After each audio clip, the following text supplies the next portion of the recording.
They say that in the army they will take care of their own, but what happens when they don't?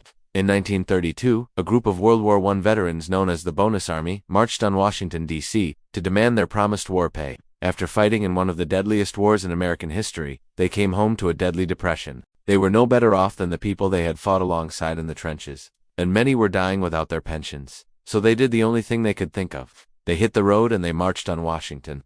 This was not the first time that veterans had marched on the Capitol. In fact, it was this group's second attempt at getting their benefits. In 1921, they had all met up in Dayton, Ohio, and marched on Washington together. They were so determined that they literally chained themselves to the gates of the Capitol until their demands were met. President Warren G. Harding eventually agreed to pay them a bonus of $100 each, but that was not nearly enough money, and many veterans had to wait until 1936 to get that. So in 1932, with the Great Depression raging on, and veterans still not getting their promised benefits, another march was organized. This time more than 2,000 veterans and their families set out from various cities across the country. Many of them had jobs and homes, but they were still struggling to make ends meet. By the time they reached Washington, D.C., there were over 10,000 of them, including men, women, and children. When the veterans arrived, they pitched tents on the streets and began picketing outside of government buildings.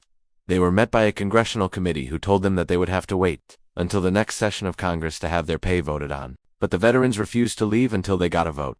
As the days passed, more and more people joined the veterans on the streets. It turned into what was called a bonus city with its own post offices, banks, and even a newspaper.